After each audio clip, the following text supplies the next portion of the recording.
Same. I'm with Yeah. Oh my gosh, Pineapple.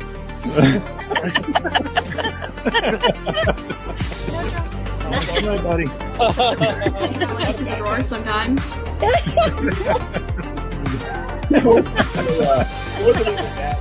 They're just having the time of my life. Instagram pictures are together. Oh my gosh. Is that a Thundercat? Technology. Hey, what's up, everybody? Oh no. Buddy. We never doubted on one. Are you sure? Yeah.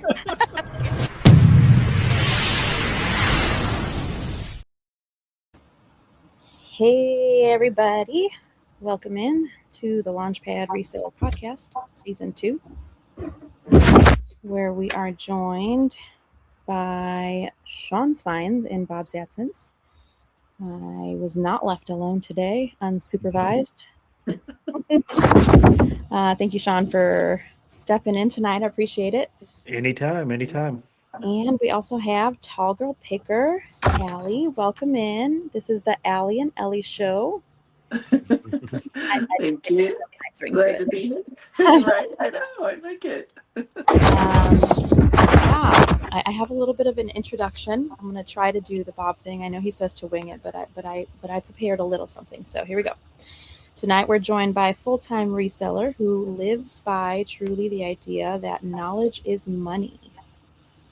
She knows a little bit about a lot of things, everything from vintage glass and decor to unexpected treasures that some people might walk past. And she's built a very engaging community on Facebook for the reseller content. We have a reseller, an educator, and a creator. Welcome, Allie, Tallgirlpicker. Thank you for being with us tonight. Thank you so much. Glad to be here. Yes. Okay. I don't have an icebreaker, which Bob usually likes to do, but we usually just start with kind of asking you to tell us how you got into reselling, how it all started, how long you've been reselling, that kind of thing. Yeah. So, I've had, reselling is kind of in my blood. My family is built on entrepreneurship. My mom, my grandfather, we go way back. But I kind of got stuck in the corporate grind for a lot of years. Most recently, I was a sales manager in a big corporation, telecommunications corporation. And that was great until it wasn't. It actually had been family owned when I started there, which that's the part that was really great. And when it was taken over by a corporation, when the family retired and sold to the corporate entity, that's when I really noticed a shift for me and, my level of satisfaction and happiness. Even though, I got promotions and things like that and started making more money and all of, it was just so stressful. And, if you didn't drink the corporate Kool-Aid, then you weren't going to last. And I'm not particularly fond of corporate Kool-Aid, so. Not a good flavor. Right, it's not my flavor. So, So December of 2024 is when I just jumped the corporate ship, and I had already been kind of planning and preparing. I knew that I wanted to do reselling. I had been, watching a bunch of videos, just absorbing as much content as I could and learning about it. And it really started with me watching all the other people's content and asking myself the question, why not me? Why can't I do that? And then just, having enough confidence or stupidity, I'm not sure, to just jump in and do it.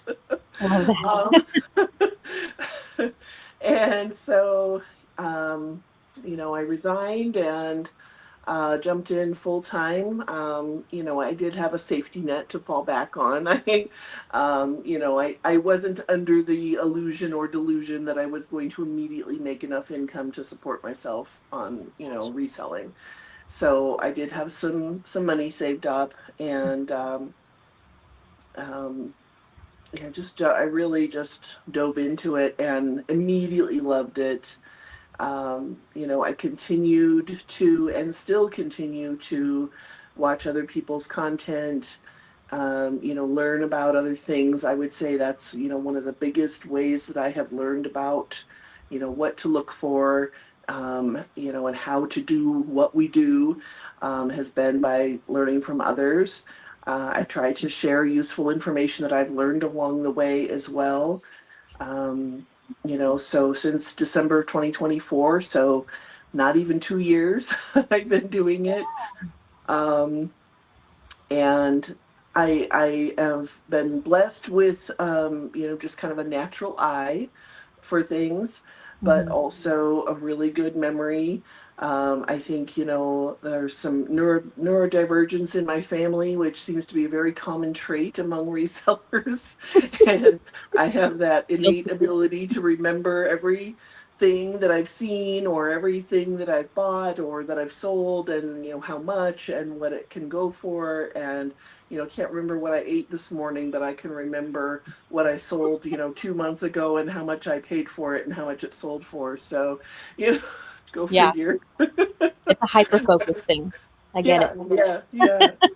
And so, um, it's just been a blast. I love it. Still, there's not every part of it do I love, but, and I work way harder now, than I ever did in my corporate job. And I was, one of those salary, 50 to 70 hour a week, employees. Wow. And, but it doesn't feel like work now, it's Mm. so much fun. I really enjoy it. And then last year, technically, I created my Facebook page in August, but I didn't really start working it until October. So that hasn't even been a year. I'm coming up on the year anniversary of when I created the page, but I didn't really start doing anything with it until October. And, I think I maybe had a couple hundred followers at the beginning of October. And that was another thing that I was like, I've been watching all these other content creators do this. Why not me? Yeah, I Why like can't I create a page? And so, same concept, I just was like, well, let's give it a try and see what happens. And so I did. And, now here I am, um, not even a year into the content creation journey. And 16,000 followers later, and, got monetized pretty quickly, and, making it another additional income stream there as well. So, it's not huge. I'm not the largest one out there. I'm not the biggest and best of anything, but I'm having fun with it. I enjoy it. And I'm really glad that I took the leap. I So, love that. Yeah, I've been yeah. following along your content. I think I mentioned before we were live about 6 months or since about January, February, and so I follow along, and that's you've got a good page going. You've got a lot. Not only are people interacting with you, but I've seen you out there also interacting with the community. So I think that's really important. But before we go a little more down that road, you had mentioned that your parents were like entrepreneurs. This is kind of in your blood. How did that look like before to shape? And then how long were you in corporate? So how does that kind of look? So the corporate, my last job, I was there for 9 years, over 9 years. And yeah, like I said in the beginning, so I really stuck it out. I really tried to make it work. Yeah. The first about 5 years of that was where it was still family owned. And the last 4 years, so it wasn't just immediate as soon as it went corporate that I jumped ship. I still stayed for another 4 years. Yeah. I really did give it my all, to You try to tried. stick with it. And but as far as my family goes, I always had a really good example in my mom. So my mom lives right next door to me. I'm blessed to have her. We live very close, That's right next awesome. door. Mhm. She is a retired nurse, but she sold on eBay when eBay very first started. That's how she put herself through nursing school. Oh, Prior to that, she owned her own business. She's always done something on the side. Prior to that, when I was a little kid, she was sewing things and selling things, that she would sew. And, she's always done something like that, right? And so I grew up seeing her always have some kind of hustle. And she learned that from my grandpa, who was a, insurance salesman. And he, prior to that, worked on the railroad. And then he ended up owning his own liquor store. And, just like I said, it's in our blood. yeah, definitely. I can see that. And so, I had a really good example and also learned a lot from my mom about selling on eBay because again, she started doing it back when people were mailing in checks and you had to wait for the check to clear. Yeah. You know, it was funny because I actually told her about eBay. She was struggling, struggling single mom at the time, and she, didn't know what she was going to do. And I was like, hey, mom, I heard about this thing called eBay, like you should check this out. And she was like, what's that? And she primarily sold clothing. She loved to shop and thrift and, find clothing. And that was her, always has been her focus. So she put herself through school, went and did her nursing career. She stopped selling on eBay because, if you're a nurse, that's all you can do. Really. I mean, she just focused on that when she was a nurse. But then she retired a few years ago and she started up her eBay again. And, just that was her retirement gig, and so I got to hear all the stories and see how she did everything and how she had everything set up and I just don't like clothes. So Same. I'm like, I have such a block when it comes to clothes. And also, we would go sourcing together, and I didn't want to be competing with my mom. So Mm. it worked out really, we were a really good team. We'd go to sales and thrift stores and wherever, and she would go to the clothes, and I would go to everything else. I love that. We've got a comment here I want to pull up just because I love this. On the Hunt with Jen said, I remember those days. My mom and aunt are OG eBay sellers. I love that. They used to always talk about waiting for their checks to clear. Yes. Man, we live in a different world. Right. We live in a different Yeah. world. Yeah. I love that. I Sean, do you can't have? see the comments unless you put them up there on the screen. I'm not seeing them, so you'll have to tell me if Yeah, anybody. yeah. I'll pull them up. I put Jen's comment. She said hi earlier, so I'll put them up as I see them. My favorite question to ask anytime someone's a full-time seller, and I always ask this selfishly because I want to make myself better and more efficient. Yeah. What's your daily routine look like as a full-time reseller? Like from getting up to when you're done working, and what kind of hours do you put in? And I'm Yeah. always curious to hear other people's routine to see how I can improve on my own routine. So what's your daily Well, routine look like? well, I look at you, Sean, as like your goals. Okay, so, but, Well said. right. But I mean, that's the thing. We can always learn from anybody can learn from anybody. I believe that Absolutely. truly. So, um, getting up at a reasonable time, although being in of the age that I am in, sleep comes hard these days. So sometimes it's a little later than it should be. But getting up at a reasonable time, getting started. First thing out of the day is, well, first it's always coffee. Okay. Always coffee. Getting packages ready.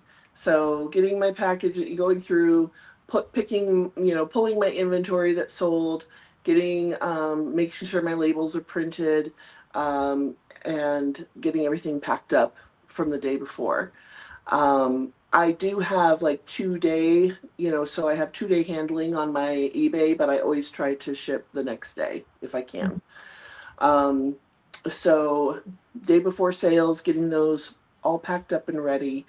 Um, usually then depending on the day of the week, so if it's mid to late week, I'm going to be checking ads, making sure I know about any sales that are happening, and any neighborhood sales, any church sales, checking marketplace for anything going on there.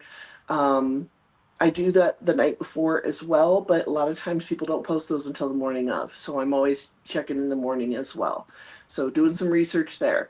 uh, Also getting my content, where I need to be with my content. So the spending some time on the content, doing some engagement. Um, I've at this point in the morning, about mid morning, I've already scheduled all my posts for the day the night before. So everything's already posting, but I'm still going in and I'm, engaging on the content. I'm going onto other people's pages and making sure I'm giving some love too. Um, and then it's usually about between like 11 to noon. It's time to hit the thrift store for the first round of new carts. So, unless of course it's the day of the week when there's a sale. So a sale can throw a monkey wrench in that whole thing that I just said. So, but on a typical day when there's not a sale, that's, start off with the thrift store, hit the new carts, take, video some content while I'm there, um, get to the post office, drop off packages, get back home, start um, gathering for listing, figuring out what I'm going to list, doing some more engagement on my page. um, Sometimes a couple days a week I go live with my buddy Walt on his TikTok, and we do our lives, and so I've got to prep for that as well. um, Figuring out when I'm going to list. Do I do it now or do I do it when I get back from my second round at the thrift store? Because there's a couple different, usually two, sometimes three rounds at the thrift store where they bring out new carts. I have a really good thrift store that has pretty decent prices. And so when there's not a sales, yard sales, estate sales, and all of that going on, that's where I'm, headed to, because that's also what I'm using for my content as well. So it's a double, I'm double dipping there when I'm going and sourcing. um, the conception or perception that I've heard a lot of people is they think that just because I post a video of it means I bought it, and that's not always the case. In fact, most of the time it's not. Yeah, something interesting, right? Right? It's like, just because you see, I just had this conversation with a family member the other day who watches my videos, and she was like, well, you sure do buy a lot. Are you selling all that? And I'm like, actually, I don't buy that much. I'm very picky about what I bring home now. Yeah, it adds up fast. So, Do you have a yeah. listing goal per day, or how is that work? My listing goal has in the past has been 5 items a day, but I've been watching Sean and Bevo and hearing my buddy Bevo and hearing them talking about having a money amount for a goal versus a number of items.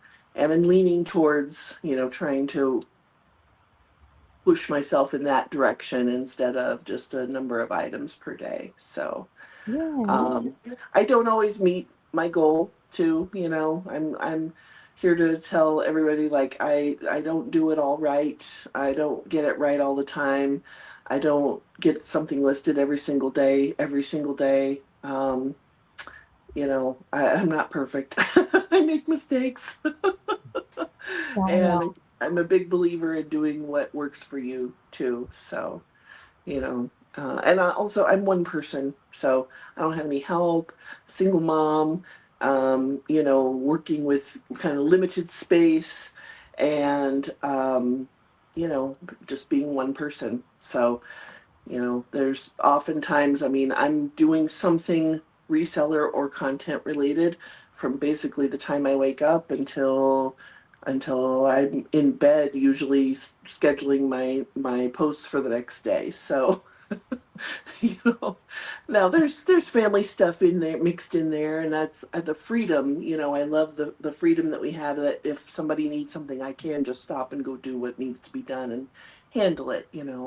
But it definitely, like I said, I work way more hours now than I ever used to. So, um, but to answer, more specifically your question, Sean, like that's a general idea on a day when there's not an estate sale or there's not a big neighborhood sale or whatever.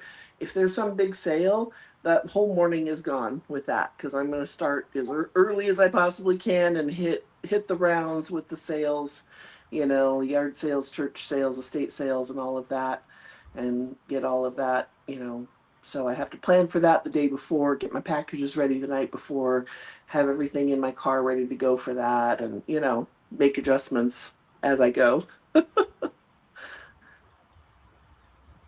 I'm reading a comment here. Let me add it to the screen real quick. Jen says, I wish I could list consistently. I try so hard, but instead of being in control of my day controls me. It's usually my kids' things controlling my day. Jen. Yep. I feel that too. Because I have 4 kids, so I get it. I get it. Yeah. I try very hard to list daily on Sean's suggestions to just keep that algorithm going, right? Yeah. Guilty sometimes too. Yesterday, I only listed a couple things because I was just busy. It was Sunday, and my stuff's not at home, so I have to make a special trip on a Sunday if I want to list on the Sunday.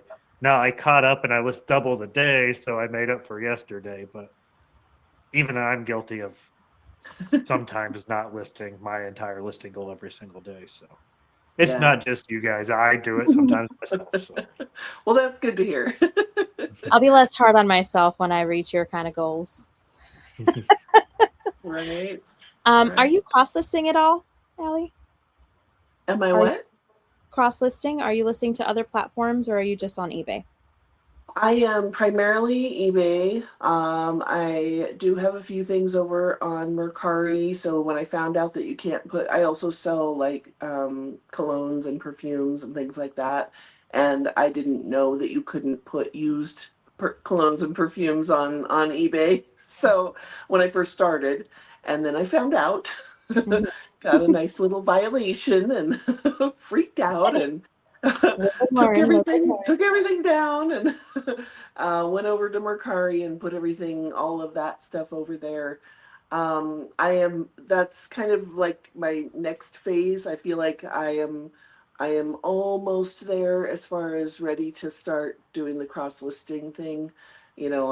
I've heard a lot of people say, that's where it's at. That's how you level up. That's, the next big thing to do. And I hear it. And also I know it's going to, I need to get a better handle on my inventory system before I'm going to feel comfortable moving to that, but I want to. So that's my next step, get my inventory system fine-tuned, and then start the cross listing. So I also have 2 vintage booths as well. So locally here in my town, I have pretty decent sized booths in an antique mall. So they say antique mall, but it's really a vintage mall. Well, when you're ready, I'm going to pitch Nifty at you, one of the best cross-listing platforms there are.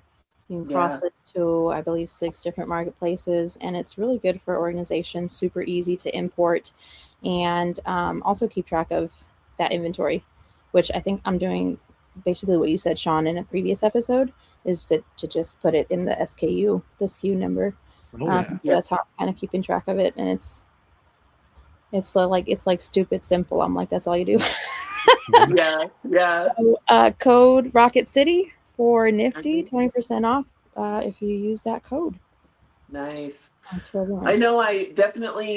That's for sure. I'm planning to go with Nifty when I'm ready to make that jump.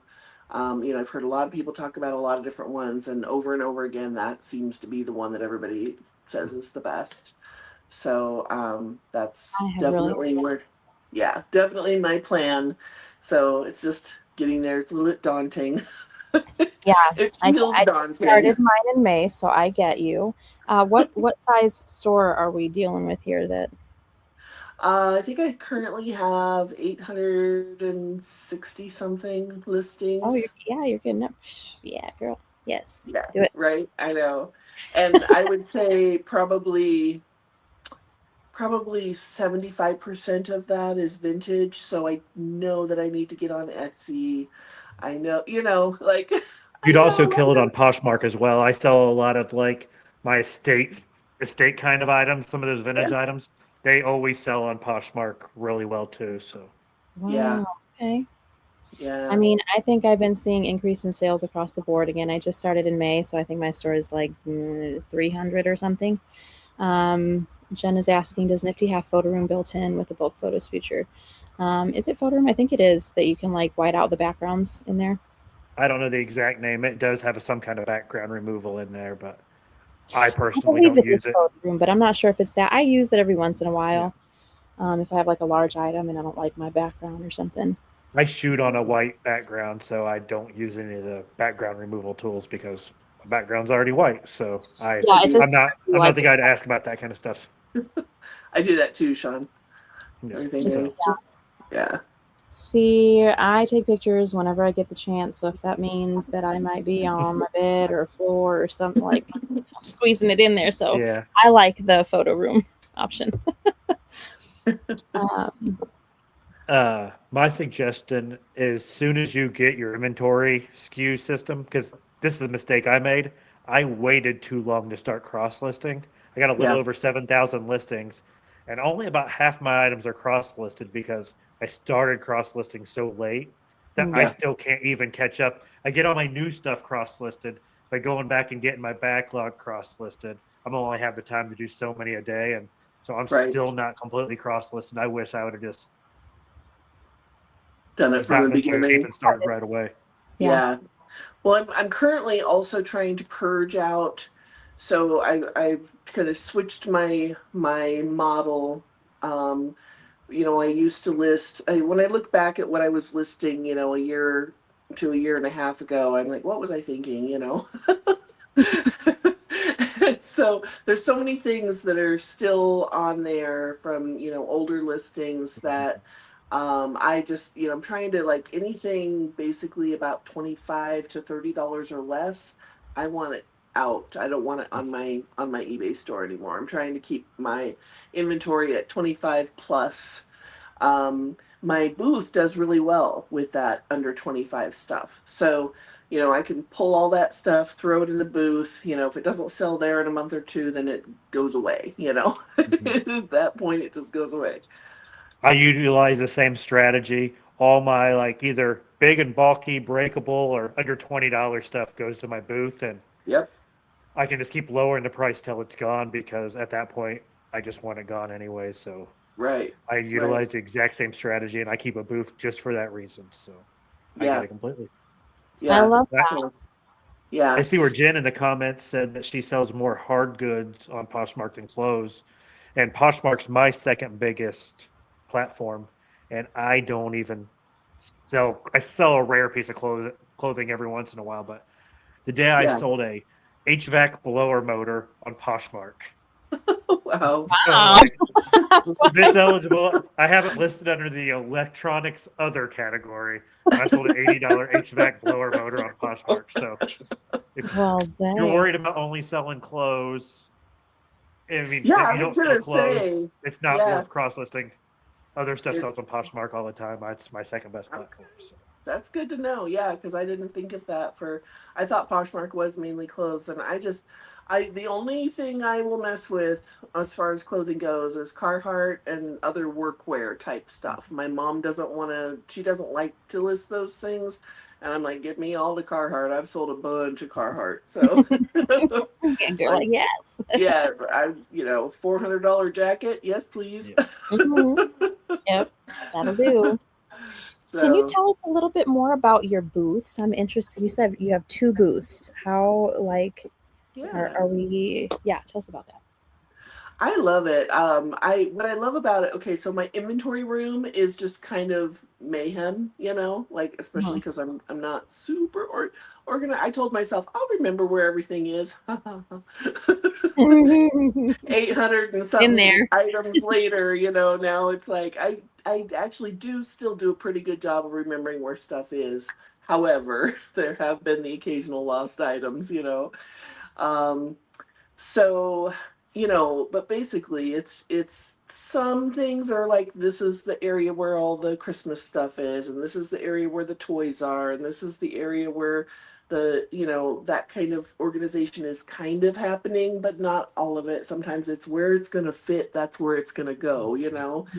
And so it doesn't look pretty, I don't think that it and has to be for a booth. I don't think that it has to be. Sometimes the oh thrill no, of the hunt. what I'm talking about is my actual inventory room Oh, your inventory. in my home. And so on contrast, then my booth, I get to make it look pretty, and I go in there and spend, I go in probably a couple times a week or more sometimes, especially if things were really moving, it's been busy, I'll go in more than that.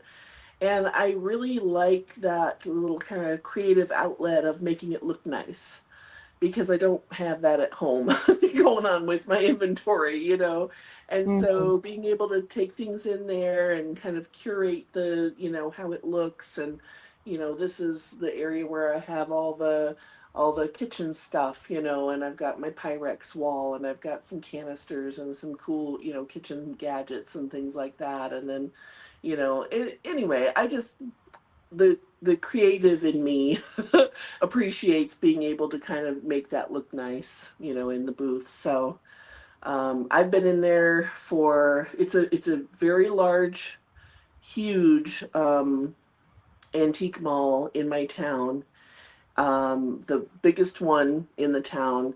There was a very long waiting list, and I got really, really lucky and got a spot pretty quickly, basically because I was the first one to answer the phone.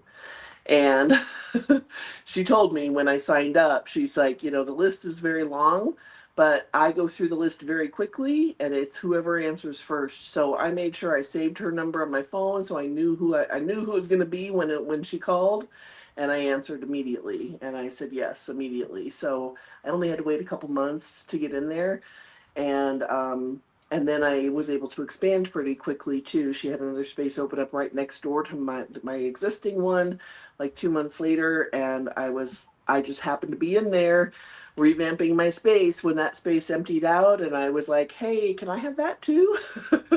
And she was like, "Yep, I hadn't even called anybody yet, but since you're here, sure." So sometimes it's just being in the right place at the right time and being the person that answers the call first, and so yeah, I really enjoy that. It's a great way to get rid of that, 25 and under stuff. And like Sean said, the really highly breakable or bigger items too. That's absolutely what I put in there as well. And it's stuff I really don't want to mess with shipping. Yeah. So yeah, I love On it. the hunt with Jen said having a booth is a dream of hers. Mine too, Jen. But mine was very similar to yours, except for I wasn't as lucky to get a call. They said that their booths fill up super quick. I've put an application 3 times, I think, and no luck. But I'm going to keep trying. Can you tell us where are you in the world? I forgot to ask that towards the beginning. That's usually something that Bob asks. Yeah, I'm in Central Oregon. Oh, okay. So when you think of like most people think of Oregon and think, like that green state that's real rainy and all of that. I actually live in Central Oregon, where we're kind of a high desert environment. So it's about 3,000 plus elevation, and it's a desert type environment. Like, we're surrounded by desert. We have 300 plus days a year of sunshine. It gets real hot in the summer, and then it gets really, really, really cold in the winter. So, but it's beautiful here. I love it. Yeah, I've been to Oregon, but not in the desert. So that's Yeah, definitely most people don't even know that mind. there's most people don't even know that there's desert in Oregon, and what's funny is like almost half the state is actually desert. I did not know Yeah. that. So you learn geographical stuff every day. How How many times do you usually visit the booth to like reorganize, or what does maintenance look like for that? Yeah, Like, two, sometimes 3 times a week. I pop in there. It's in the same town as me, so it's real easy. For me to just pop in. It's, I live in a fairly small town, so, going, even though it's on the other end of town, that's like 7 minutes away. So a lot of times if I'm doing my circuit of, post office and thrift store and all that, I'll pop in at the booth too and see what's going on. And every time I go into, this is my little hack for remembering remembering what's sold, because they're not automated. So they don't have any kind, like, literally they handwrite the receipts. Okay. oh, It's old school. Okay. yeah. So for me to be able to know what sold, I either have to remember what was in that spot that's now empty. But what I do is every time I go in and restock, I take a real close video of everything. So then when I go in the next time, there's an empty spot and I don't remember what was there. I just go back and look at the video. Oh, okay. Yep. That's what sold. Cool. So, Wow. Okay, that makes it a little bit different. yeah. I've Yeah. never done that, but I've done like consigners, so everything's like electronic. So Right. kind of No, this is like, it's a huge, huge, huge, antique mall, and definitely gets the most traffic of any of them. And I think there's only 2 or 3 in town total. This one it's been there forever, decades, and gets the most traffic. It's in a great location, but they are not in any way, shape, or form automated. We get a handwritten check for our payout. The receipts are handwritten, we go like, back with the checks. yeah, it's Steven's wild. Thrifting Journey says, "You got this." Hey, Steven, Hey. welcome in. Thank you for being here. Welcome. So I I think I saw on Facebook you recently sold a $5,000 mug. I want to hear the story about the $5,000 mug. Isn't that crazy? Yeah, I was glad. So I wish that I could say that that was my find, but it was not. A dear friend of mine was gifted that mug. A friend of hers had passed away. The family invited her to come and take what she wanted, go through her stuff and find things that she wanted. And she didn't know what it was, but she just had a feeling that it was special. Um, she did some research and then she called me because she's not a reseller. And she was like, she tried to do it on her own at first, but because she's not a reseller, she doesn't have a reputation as, she didn't have any feedback, she didn't have any selling history, so she wasn't having any luck trying to sell it on her own.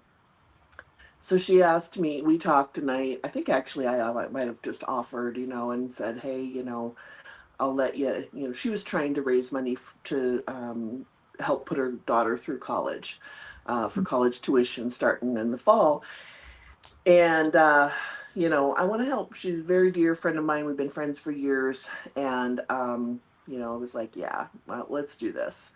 So we did the research. We discovered that this mug per se, it was a Russian. It's actually a tea cup holder, so it wasn't actually the cup. It was the cup that you put the cup inside of, and then it had the matching spoon, and it was from the oh gosh, there was some like empire or something, Russian something, imperial, I think, empire. I don't remember now. We did all the research, right? And then we discovered it had engraving on the inside. So it was engraved 1915 on the inside. It had very special markings on the mug that made it very, very desirable. And beautiful enamel, just stunning piece. And I figured it was probably like a museum piece. Russian And Imperial, says Kelly. yeah, yes. And so I decided to put it on auction. I don't do a whole lot on auction, but anytime it's something special, something rare like that, I'm going to go ahead and put it on auction just to see. The hope is that you'll get a bidding war, but that doesn't always happen. But I started at minimum bid at $4,999.99. And unfortunately, there wasn't a bidding war, but we actually were absolutely thrilled with the person who did bid on it at the very last second. Of course. We were debating that Um, person. when you get that, we all know what the red flag people are, but have you ever gotten those green flag buyers where you just like they're green flags the whole way, and that's what this guy was. He was just all green flags. He was so nice. He was so kind. He was so well informed and educated about the item. He immediately put both of us at ease. Like, I knew there was not going to be any kind of scam attempt or, return attempt or whatever. I could tell immediately this guy was legit. He knew what he was talking about. He, shared some of his history with us, and it was just amazing. So the piece will end up in a museum someday. He and his wife are both highly educated around Russian artifacts and things of that nature. And they spend their time and money purchasing items and then eventually donating them to museums in New York. amazing, So, wow. yeah, it was really, really cool. So my friend got the majority of that sale. I did get a little bit for my time and, my reputation and my use of, my site for it. But the majority of that went to help put her daughter through college this year. So that was really cool. I love that. I have a 15-year-old, so I'm looking at reselling to put my kid through college. Right? I saw your packaging. Is either a post or a video of you packaging up. You want to tell everyone how you packaged the thing up? Because I think it could have been ran over by a tank. The way you had it packaged up. I love that. Yeah, no, that was taking no chances. Even though it really, yes, there was some fragility to it with the enamel, but it wasn't glass. The inside of the cup was silver, and the outside was enameled. So pretty sturdy. But I used pool noodles and cellophane and bubble wrap and double boxed each piece. And yeah, that thing wasn't gonna get damaged at all. No way, no how. Wow. That's awesome. Okay.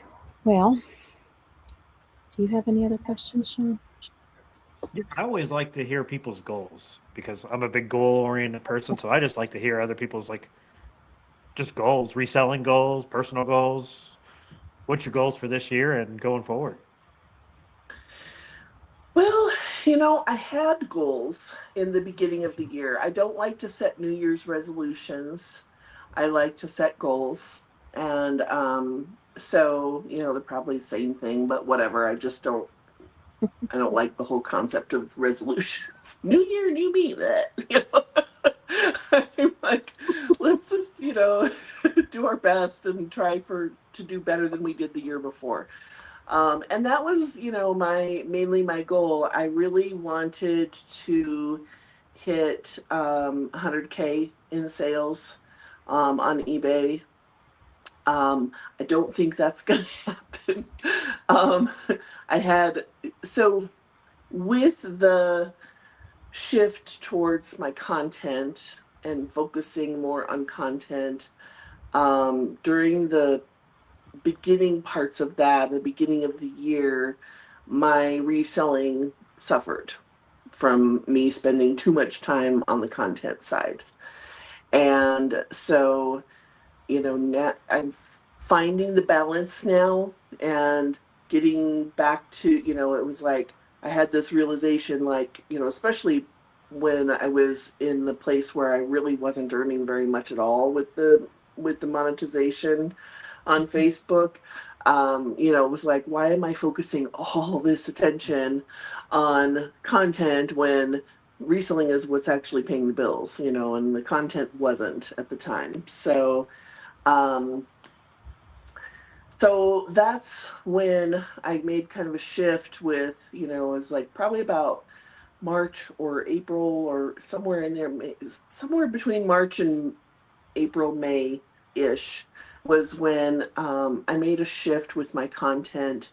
I started, went away from trying to be like the reseller educator, sharing all my tips and tricks and whatever, and spending so much time on my content, to just making it more like the thrifting videos. Because I'm going to go thrifting anyway. That's part of my reselling. And I could double dip there a lot easier and not have to spend as much time on the content. But, unfortunately, my reselling took a hit with all the time I was focused on the content. What ended up happening was that's when my page really kind of took off. When I got away from doing as much with the all the variety of things that I was posting and just honed in on one thing and started posting almost nothing but thrifting videos, that's when my page just grew by leaps and bounds and I started making a lot more money with it. And then my reselling, started doing better too. So, because I was focusing more attention on that. So as, it's a really long answer to a short question, as, like, what are my goals? I've had to rethink that, several times throughout the year. So I don't think I'm going to hit the goal of 100K. In my first year, I was really close to 75K, which I think is pretty good for a first year reseller. Oh, that's amazing. So could I have, done that this year? Had I done nothing but reselling? Yeah, I think so, absolutely. But when you put the content in there and have, basically one person trying to do almost two full-time jobs, and then battle with burnout and all of that, too. That it took a hit and I had to, kind of rethink some things and uh, do a little realignment with everything. And so I that's still my goal. Whether I hit it or not, I'm not sure if that's going to happen. I think probably not, but we'll see. I mean, we've got some of the busiest Quarter times. four can be wild. You never know what's going to happen in quarter four. Wild. So yeah, we'll see what happens. So, well, here's hoping. right, I can actually relate to what you just said. I feel like making content has taken away a little bit from my sales as well, because the time I spend on content, and I could probably throw an extra $100, $200 worth of listings per day instead of making content. But I kind of look at it as I'm building something for the future that could turn into something that could outperform or at least be a decent portion of my revenue from content. Right now it's not, but so I look at it as I'm building something for the future. But right now I'm sure I am taking a hit on my sales, because anytime I'm not doing reselling related stuff, obviously I'd be making more money reselling in the time I'm making content. So I agree. I can relate completely to what you're saying. So it's an investment, the content. And this is, I definitely have taken some heat from some family members who were like, why are you spending all this time doing this thing that's not paying you? And it was like, it's the investment in the opportunity of what could be. And I owe that, knowing about that, to other creators who have been transparent and have shown the possibilities. People like Steven's thrifting journey. And he's a big one. I don't know if he's still in here, but he is a big one that I've looked up to, because, and he has shared, he doesn't go around bragging about how much he makes, but he does share some of that information and is transparent about that enough to where it's like, what, that's a real possibility, and that part of me that can't help but say, why not me? I agree. I feel the same way. It's like, why can't I do that? Like if he can, why can't I? So, I think I just always have had that thing in me that's like, well, okay, cool. Now I'm gonna try it too, So, it is though. It's a time investment. Um, and but and hopefully someday it pays off. And I mean, it already is. That's the thing. And I enjoy it too. And is it paying all the bills? No, but it is it's a significant enough amount now to where it is really helping. So, That's you great. know yeah, like the last 2 months in a row there was a comma in my payout. That was a huge deal to me. Okay. Yeah. I've never had a comment in my monthly payout, so. Hey. What? Seriously? Jen That's said, wild to me. Oh my gosh, there won't be this month. Okay, we're almost to the end of the month, and I will say this month didn't do as well, but the previous 2 months there was, and I was thrilled with that. So, love that. Looks like you've got a fan. All of this, I haven't made it quote yet, but without your guidance and advice, I wouldn't have had my 100K video on Facebook. That's On the Hunt with Jen. so excited for her. Yes. Yeah. I don't claim to know. Yeah, I don't. I mean, this is the thing, I'll tell people what I've done, and what has worked for me, but I don't claim to know it all. I don't try to, like, I don't know. I just feel like everybody has to do what works for them. I'm happy to share what has worked for me, but I'm also the first one to tell you when I've made mistakes, I've done things totally the wrong way. Especially with the content in the beginning, I was just flailing. None of us knew what the heck we were doing. There was no guideline. There was no 300K challenge to get monetized. We all were just throwing noodles at the wall, hoping something would stick. Well, I like what you said, because I don't think that you have to be a guru to share or post, right? And I don't remember if this was Storage Auction Pirate or Wade Sven Cruz that said this in season 1.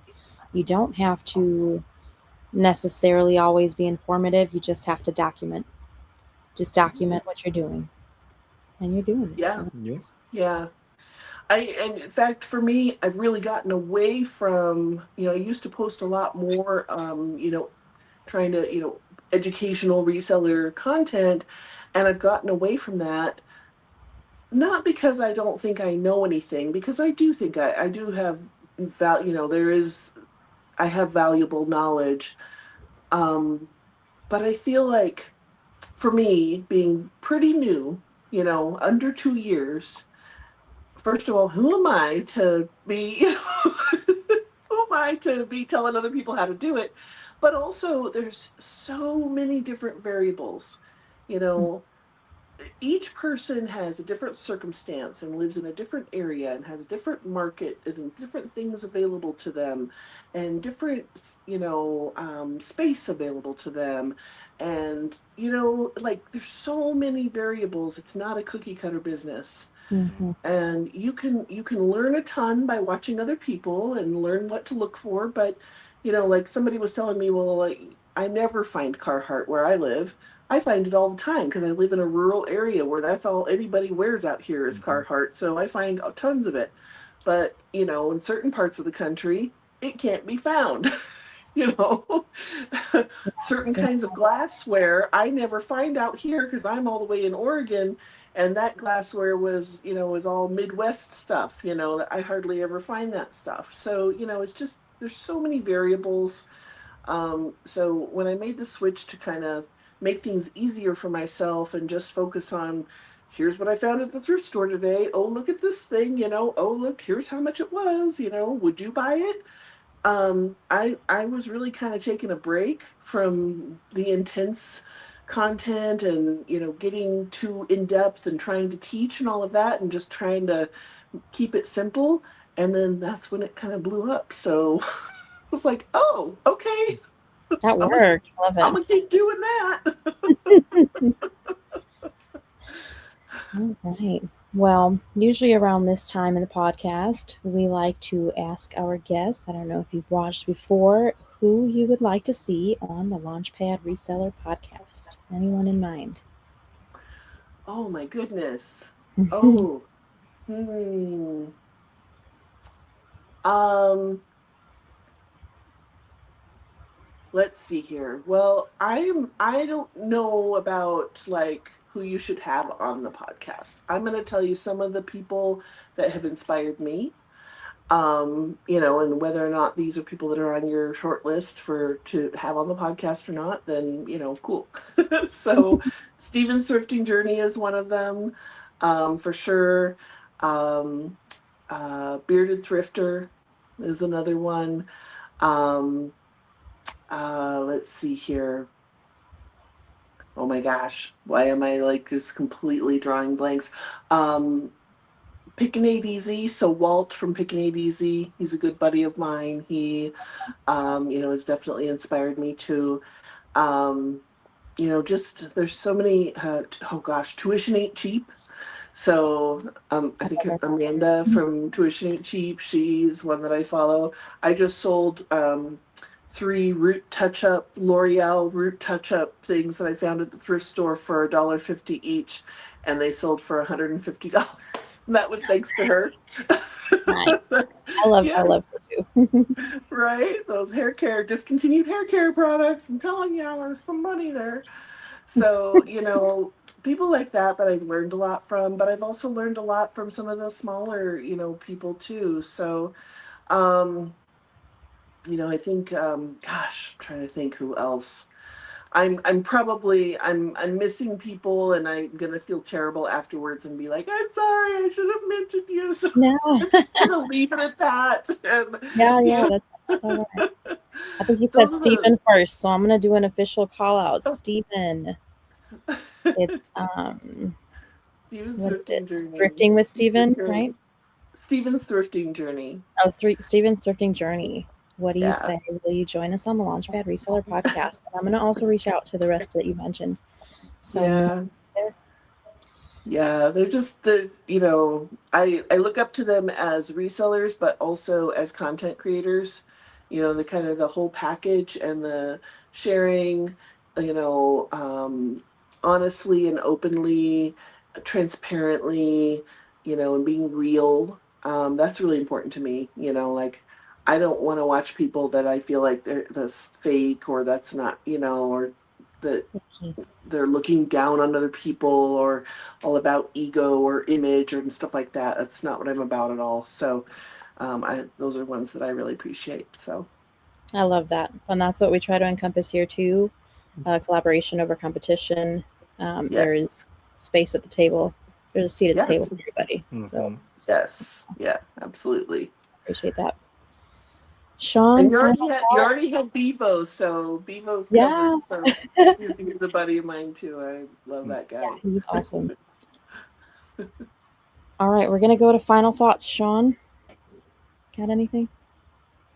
It just related to a lot what you said about content creation, because I kind of started off just doing like how to and teaching people tips and stuff on there, and you eventually felt like I've made a video on everything, and I just kind of ran out of tips. So I kind of just show some flea market videos and goal and try to more inspiring kind of videos is kind of my goal. But I kind of started off the same way trying to do tips. So I just kind of resonated a lot with that because I started off the same way as you did.